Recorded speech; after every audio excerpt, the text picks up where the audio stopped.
అంతటా సూర్యకాంతి ప్రసరించేలాగా రంపంపళ్ల ఆకారంలో రూఫ్, ఎటు చూసినా పచ్చదనంతో కలకల్లాడే ఆవరణలు, పెద్ద బాస్కెట్బాల్ కోర్ట్, అందమైన community garden, open air terrace, లోపలి వ్యక్తుల ప్రైవసీకి భంగం కలగకుండా చుట్టూ వంపులు తిరిగిన మెటల్ స్క్రీన్స్, ఇంకా మరెన్నో ప్రత్యేకతలు.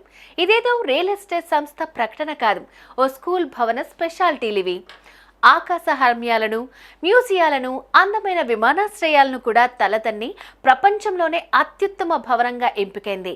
సింగపూర్లో జరిగిన ప్రపంచ ఆర్కిటెక్చర్ ఫెస్టివల్లో ఈ ఘనత సాధించింది. దీని పేరే డార్లింగ్టన్ పబ్లిక్ స్కూల్. ఇది సిడ్నీలోని చింపర్డేల్లో ఉంది.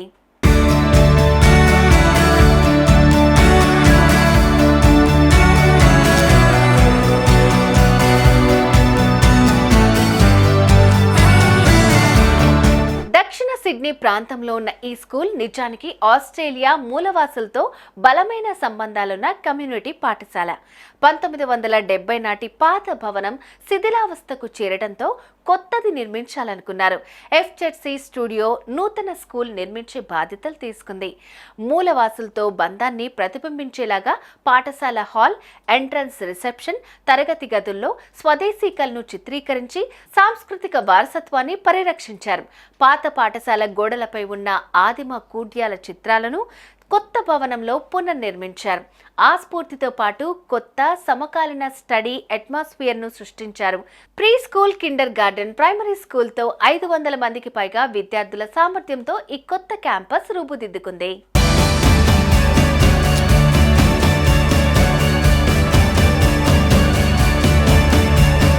ప్రాథమిక పాఠశాల భవనంలో లైటింగ్ కోసం ప్రత్యేకంగా విద్యుత్ అక్కర్లేదు.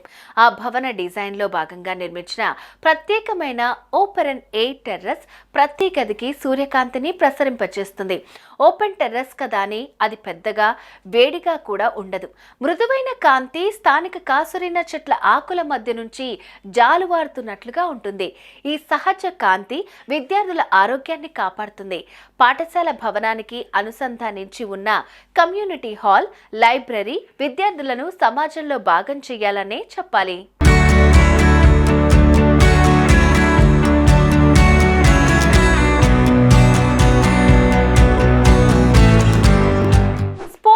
ట్రాన్స్పోర్ట్, హెల్త్, గృహ నిర్మాణం వంటి 18 కేటగిరీల్లో వరల్డ్ ఆర్కిటెక్చర్ ఫెస్టివల్ అవార్డులు ఇస్తుంది.